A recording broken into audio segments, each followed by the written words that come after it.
धार्मिक स्थानों को फिर ऊंचा ले जा रहे हो चल रहा है। जी देखिए, एक तो मैं कोटा जाके आया था, प्रसूताओं से मिल के आया और ऑडियो नहीं आ रही है और 5 प्रसूताओं की डेथ हो गई। जी सर। मैं उसको बहुत गंभीर घटना मानता हूँ कि हजारों प्रसूताएं जाते डिलीवरी के लिए अस्पताल, वहाँ पे अगर मौतें हो जाए या इन्फेक्शन हो जाए और उसके कारण से अगर मान लीजिए उनकी किडनी फेल हो गई है, भगवान करे वापस रिवाइव हो जाए, वरना वो जिंदगी भर के लिए तो डायलिसिस और या किडनी ट्रांसप्लांट, ये स्थिति बनी हुई है हकीकत में। ये बीकानेर में ही खबर आने लगी, जोधपुर से 8 प्रसूताओं की जो कल खबर आई है, तो आज मैं भी जा रहा हूँ वहाँ पर एम्स के अंदर भी पावटा के अंदर। सवाल ये नहीं कि आज मैंने पढ़ा स्टेटमेंट कि ये जो है कोटा की तरह की स्थिति नहीं है जी। तो कोटा की स्थिति हमें तो मालूम नहीं। जो सरकार बताए कोटा में कोई इन्फेक्शन हुआ या ओटी में कुछ गड़बड़ हुई, दवाई में कुछ गड़बड़ हुई, तो हमें क्या पता। तो पहले आप कैसे कह सकते हो कि ये कोटा की तरह की घटना नहीं है। या तो स्पष्ट करे कोटा की घटना क्या थी, तो मालूम पड़े पब्लिक को भाई कि कोटा की घटना अलग थी, यहाँ की घटना अलग है, यहाँ के कारण अलग है। तो ये इस प्रकार के स्टेटमेंट देना मैं समझता हूँ उचित नहीं है। ये इतना बड़ा मामला जहाँ हजारों प्रसूताएं जाती डिलीवरी के लिए, उन सब में अगर भय बैठ जाए कि मेरा क्या होगा, अगर मैं कहीं मेरे इन्फेक्शन नहीं हो जाए, मेरी मौत नहीं हो जाए, मेरी किडनी खराब नहीं हो जाए, तो क्या होगा बताओ। इतना बड़ा इश्यू है, सरकार उसको भेज रही है। मैं वेलकम करता हूँ, उन्होंने एम्स की टीम को बुलाया है। मैंने कोटा में ये बात कही थी, एम्स की टीम आ गई, स्टेट गवर्नमेंट की टीम आ गई, कल प्रिंसिपल सेक्रेटरी गायत्री राठौड़ जी आके गई। अच्छी बात है, कम से कम ध्यान सरकार का गया है। पर मैं ये कहना चाहता हूँ, आज 4 मई को भर्ती हुई थी कोटा के अंदर, 9 मई को भर्ती हुई थी, आज कितना टाइम हो गया, 1.5 महीने ज़्यादा हो गया लगभग। उसके अंदर आप बताने की स्थिति में नहीं हो, तो लोगों में चिंता व्याप्त है। सरकार को टॉप प्रायोरिटी देनी चाहिए इनको, क्योंकि हजारों लाखों प्रसूताएं पर डे जा रही है वहाँ पर अस्पतालों के अंदर, क्या बीतरी होगी उनके ऊपर। ये बहुत गंभीर मामला है, जो सरकार की लापरवाही को पब्लिक बर्दाश्त नहीं करेगी, हम भी बर्दाश्त नहीं करेंगे। हमें और ज्यादा कदम उठाने पड़ेंगे संघर्ष करने के। स्वास्थ्य मंत्री बयान भी ऐसे दे रहे हैं। अब स्वास्थ्य मंत्री जी के बयान तो जब से बने हैं तब से उनके बयान लीक से हटके आ रहे हैं, और वो बहुत अच्छे मंत्री के रूप में उनकी पहचान थी। पिछली गवर्नमेंट में जब वसुंधरा जी थी तो उनकी अच्छी पहचान थी मंत्री के रूप में। इस बार पता नहीं कौन सा ग्रह लग गया उनको, पता नहीं वो जो बयान देते हैं वो उल्टे ही पड़ रहे हैं। वो चिरंजीवी योजना के बारे में बयान जो दिया, तो मैंने भी उनको कहा जब वो मुझसे मिलने आए थे अस्पताल के अंदर, तो मैंने कहा आपने ये बयान दिया गलत है। ये गरीब अमीर सबके लिए स्कीम है चिरंजीवी योजना। हिंदुस्तान में एकमात्र राजस्थान राज्य है जहाँ 90% जनता जुड़ चुकी है, क्योंकि ये सबके लिए योजना है। बाकी जो प्रधानमंत्री जी की जो योजना है, क्या नाम उसका, आयुष्मान भारत, ये लोग गुमराह करने वाली योजना है। 5 लाख की बात तो ये अलग बात है। उसके अलावा भी जो है ये लोग जो है ये SECC एक सर्वे हुआ था मनमोहन सिंह के वक्त में, खाली उनके लिए वो योजना है, पूरी पब्लिक के लिए नहीं है। पब्लिक इतनी शरीफ है, गहरे में जाती नहीं है, उनको पता ही नहीं कि सबके लिए योजना नहीं हो। तो आप कल्पना कीजिए क्या बीतरी होगी। हमने सबके लिए ये योजना की है। हमारी योजना हिंदुस्तान में कहीं नहीं है और शायद दुनिया में भी कहीं नहीं है। आज मैं कल आया हूँ उदयपुर से, गया जालोर से आया हूँ जोधपुर। रास्ते भर लोगों के आंखों में आंसू देखे मैंने। एक किस्सा बता रहे थे उनके परिवार में क्या हुआ, किस प्रकार से फ्री इलाज हो गया, 25 लाख का बीमा, क्या लोग उसके बारे में बोलते हैं। पेंशन बुजुर्गों को 3-4 महीने मिल नहीं रही है। ठेला जो था, अरे मैं क्या मुख्यमंत्री मेरी फोटो हटा के आप अपनी फोटो लगा देते, स्कीम बंद क्यों की? ऐसे 50 पॉइंट है, सरकार को समझ में आ नहीं रही बात। नंबर एक बात। दूसरा क्या पूछा आपने? बॉर्डर के इलाके में जो बॉर्डर एरिया में एक तरफा हो रहा है। अगर मान लो नेशनल हाईवे बने थे तो एक लाइन खींच गई थी तो भाई हमें तो 4 लेन बनानी है, 6 लेन बनानी है, तो जो इस लाइन में आएंगे वो सब एनक्रोचमेंट, चाहे बंगला है चाहे दुकान है, जो कुछ भी टूटेंगे तभी सड़कें चौड़ी होगी। किसी को एतराज नहीं हुआ। यहाँ पे चुन चुन करके सिर्फ माइनॉरिटी, मुस्लिम माइनॉरिटी के जो दरगाह या मस्जिद है, बल्कि एक गांव तो ऐसा है बड़ा जहाँ हिंदू लोग, भील भी है, दूसरी जाति राय का भी है, वो लोग उसको बनाया, उनकी वहाँ पे आस्था है उस दरगाह के अंदर। उन्होंने कहा एक मुस्लिम का घर है हमारे गांव के अंदर, बाकी सब हम दूसरे हिंदू लोग रहते हैं, उसको गिरा दिया। तो ये क्या कारण है कि आप चुन चुन करके इस प्रकार की हरकतें कर रहे हो? अमित शाह जी को जवाब देना चाहिए कि क्या आप क्या चाहते हो अल्टीमेटली। तो वो आगे गए बीकानेर, उसके बाद में हरकतें हुई है। कल रात को आए थे डेलीगेट उनके बाड़मेर वालों के, मैंने उनको तसल्ली दी कि आप शांति बनाए रखें। हमने गृह मंत्री जी को टैग किया, मेरा ट्वीट या एक्स, तो मैं उम्मीद करता हूँ कोई उनको जवाब देंगे जनता को। एक बात तो ये रही।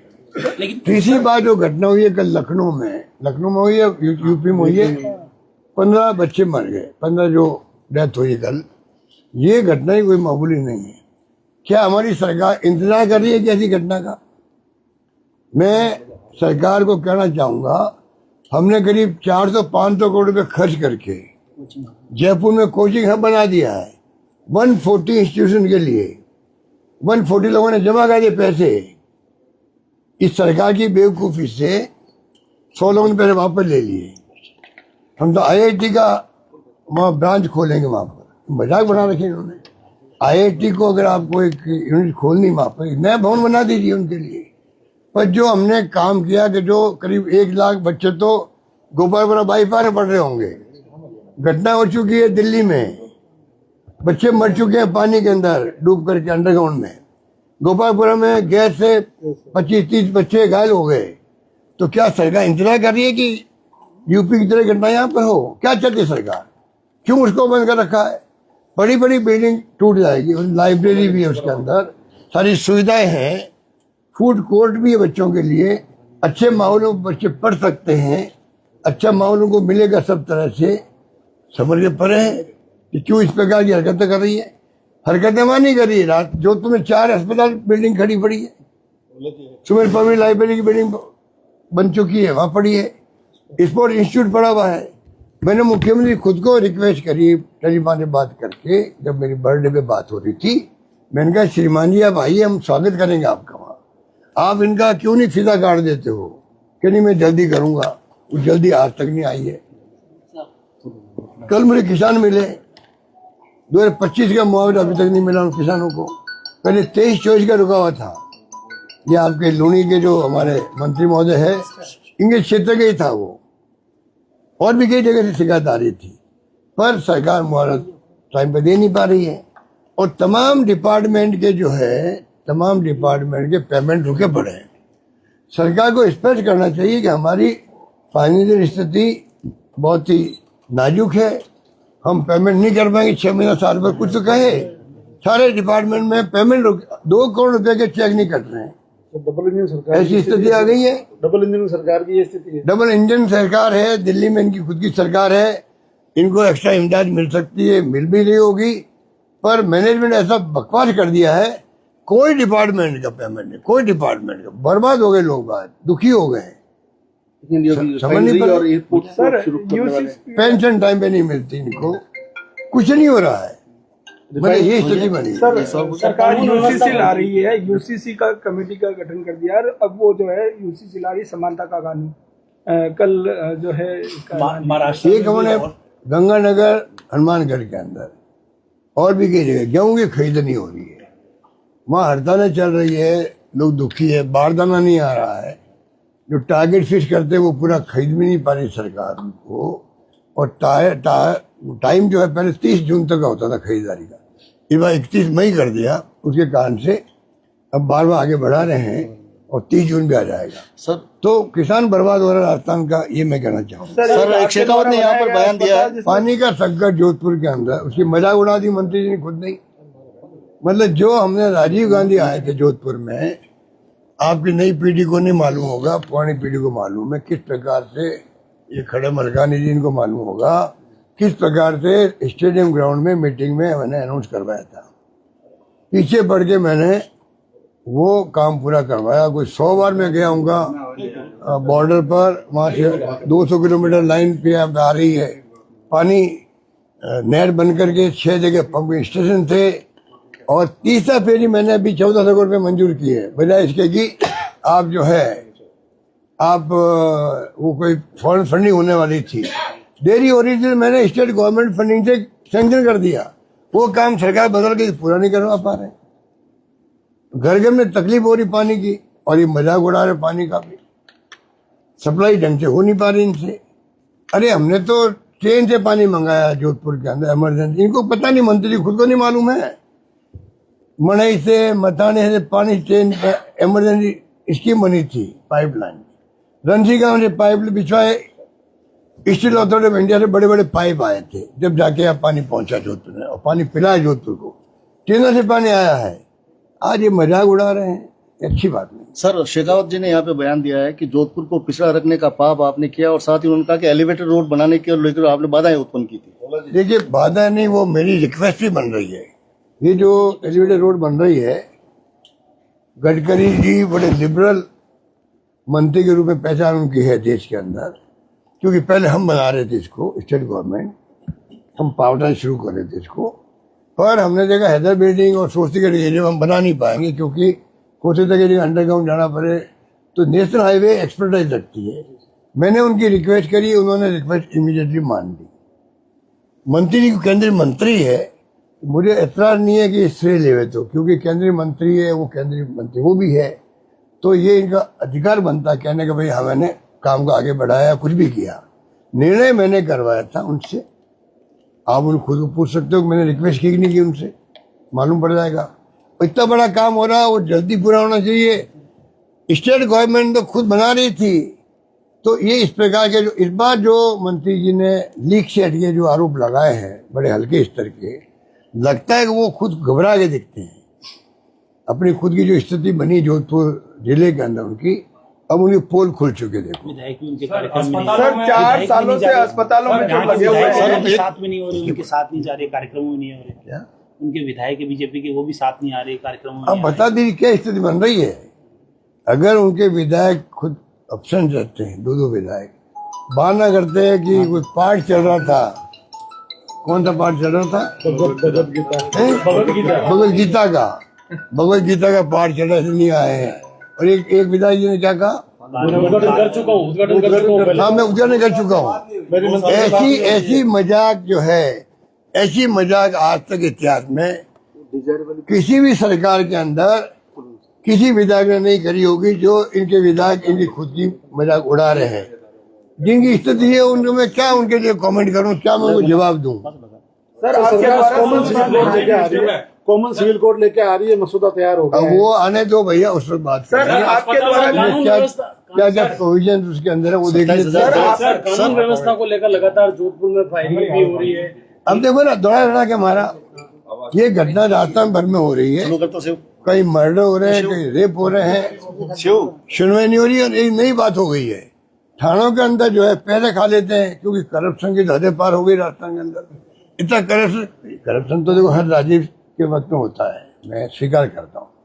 इस बार तो सारे रिकॉर्ड टूट चुके हैं, सारे रिकॉर्ड टूट चुके हैं। और थाने वाले कहते हैं जिसका रेप हो गया, पहली बात तो गरीब परिवार है, वो थाने में जाते ही नहीं है। सर अस्पताल चले भी गए मान लो वो तो, क्योंकि पैसे खा लेते रेपिस्ट से, कहते तुम जाके समझौता कर लीजिए आपस के अंदर।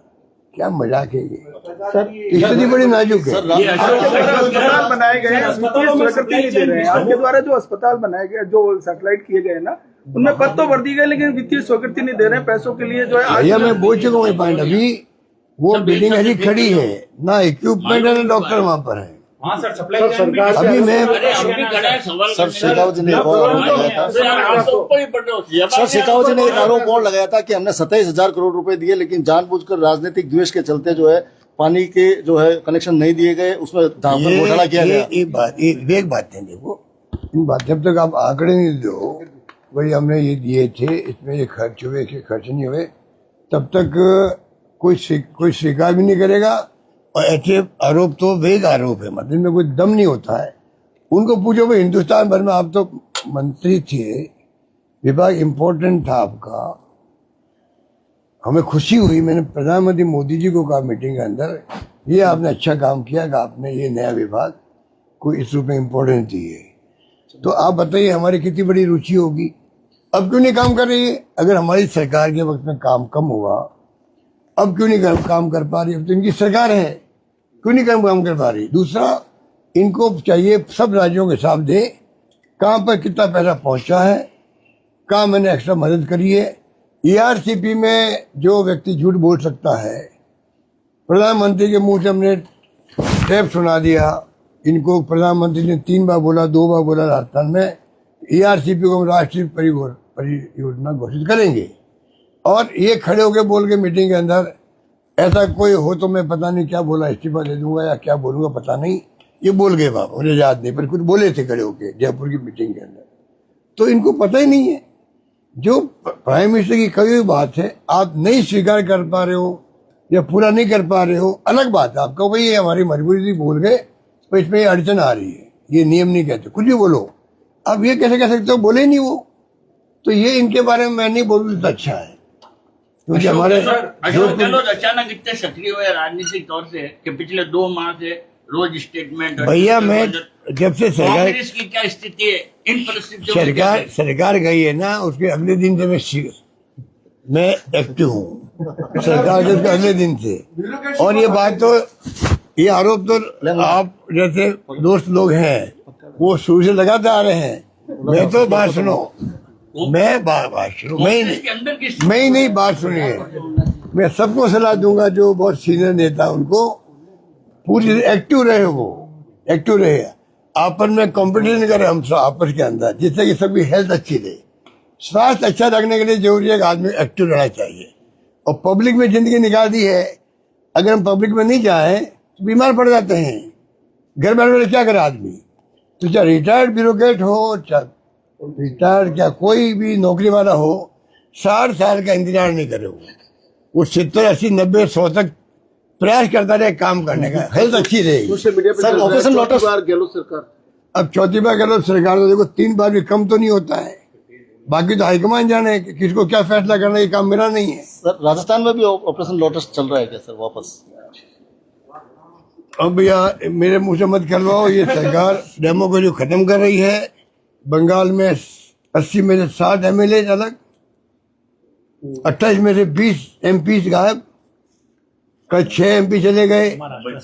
ये तो राजस्थान की बात, घोड़े और गधे और भैंस और बकरी जैसे बिकते हैं उस प्रकार MP बिकने लग गए हैं देश के अंदर, और MLA बिकने लग गए हैं। इस कारण से ये सब नौबत आ रही है, ये बर्बाद कर देंगे डेमोक्रेसी को। अगर पब्लिक नहीं चाहती अभी भी, युवा पीढ़ी आगे नहीं आई, तो पता नहीं देश का भविष्य क्या होगा, मैं कह सकता हूँ। राजस्थान के परिप्रेक्ष्य में बताओ सर, राजस्थान के। और राहुल गांधी जी ने जो संविधान की बचाने की जो कैंपेन शुरू करी है, वो जो कोटा में प्रोग्राम हुआ था उसी का पार्ट था। बच्चों पे क्या बीत रही है एग्जाम को लेकर, नीट को लेकर के, क्या सरकार पैसा वसूल कर रही है और कितना खर्च कर रही है, सारे आंकड़े में प्रस्तुत करी। पूरे देश के नौजवान मालूम पड़ गया, इतना पैसा रेवेन्यू आ रहा है इनका बच्चों से, इतना इनका बजट है शिक्षा का। अब बताइए इससे बड़ी शर्म की बात क्या होगी? कोपरा से क्या होगा सर? कोपरा पार्टी कर रही है सर एक आपका ट्वीट आया सर, आपका एक ट्वीट आया सर आपका एक ट्वीट आया था जिसमें RSS को लेकर एक वीडियो जारी हुआ था कार्यकर्ता। ठीक सर, थैंक यू। 2 दिन लोग